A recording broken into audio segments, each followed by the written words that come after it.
What's up, y'all? What is up? It's your girl EJ, and welcome back to another episode of Straight Out of the Book. Today we are on chapter 7, and we're gonna start out with Chippy's side, y'all. After a busy night, things at Big Sam's were finally winding down, so I came out onto the porch to have a moment to myself.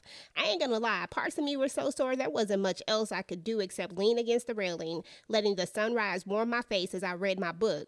I've been trying to finish it all day, but it seemed like every time I was about to get to the good part, I had to stop because some new John wanted some fellatio. Gauls of laughter and chatter from inside drifted out to me. Most of the girls were sitting around the tables, eating fried chicken and having their last drink before going to bed. But I wasn't hungry. I'd much rather lose myself within the pages of Sidney Shelton with hopes that Sam would keep his promise and call me to his bed when he turned in for the night. I heard the door behind me open then slam shut, but I didn't pay any attention to who came out until I heard a man's voice. Is that a good book? Hey, y'all, so this is the first time that Elsie and Chippy actually have their first interaction where they actually meet and have a conversation. He's asking her about the book she's reading, and he's telling her about his favorite author as well. Now, all of this is going to be interrupted, of course, because Larry is going to come out, and Larry, of course, has a thing where he just cannot stand woes, y'all. Like, ever since one gave him the claps back in Nam, he has just been on 100. Plus, Larry also has a drinking problem, so he was a little belligerent when he came. Anyway, he's going to tell LC that she didn't read that book. Of course, he's calling her a whoa the entire time, not unless it has pictures, of course. And then Chippy is going to step to him and step in his face and tell him, like, yes, I did read that book. And this is when we really learn the reason why they call Chippy, because she absolutely does not back down. She was not scared of Larry at all. So they're going to go back and forth with the whole thing. So anyway, it's going to get real heated, and Larry is going to tell her that he ain't never seen a woe do anything besides lay on her back.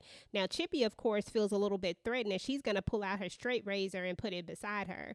Elsie's going to try to get the situation under control, telling Larry, like, look, she hasn't done anything to you, just let it go. But Larry is not really trying to back down, but he is really drunk at this time. So eventually he does back down, and he goes ahead and he walks away.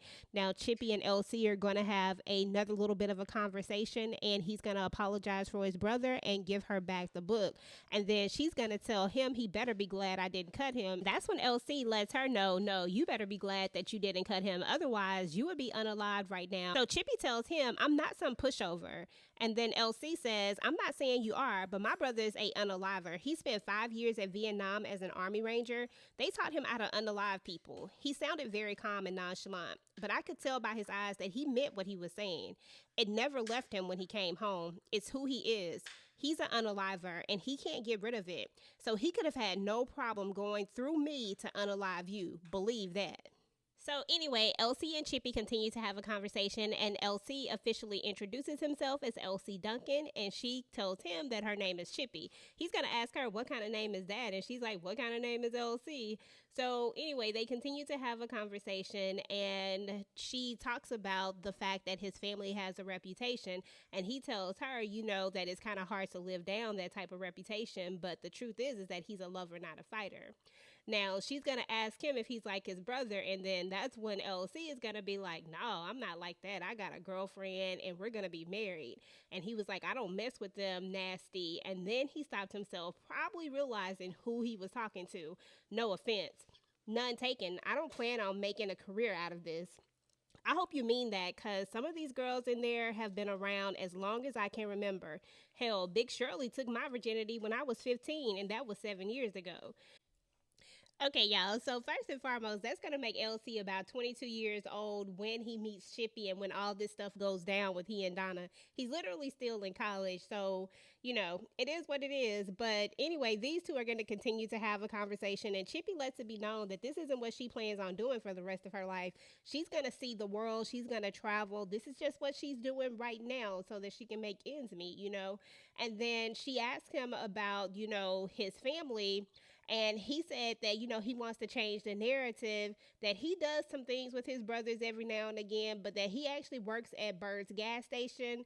and he attends South Georgia College during the day where he studies business. He went on to say that his father was a farmer and that his father also had a loan shark business, which his brothers now run, but that he kind of wanted to change the narrative and do something different. Chippy was really impressed by this because not too many people who came into Big Sam's was, doing the things that LC was doing. So anyway, Lou and Levi are going to walk out of the building and Lou is going to say, "Hey, Red, Sam's looking for you." Lou threw his arm around LC. "Come on, little brother, let's go get us some real grub at the Huddle House." LC turned to me. "It was nice meeting you, Miss Chippy. I'll see you around." "It was nice talking to you too, LC." I walked away with a smile thinking he was the kind of guy I would have loved to met when I was in high school. So anyway, y'all, that's what's up with chapter 7 of the grand opening. Let me know what y'all thought about this chapter. Go ahead and get the conversation started down below, and I will talk to you guys later. Peace.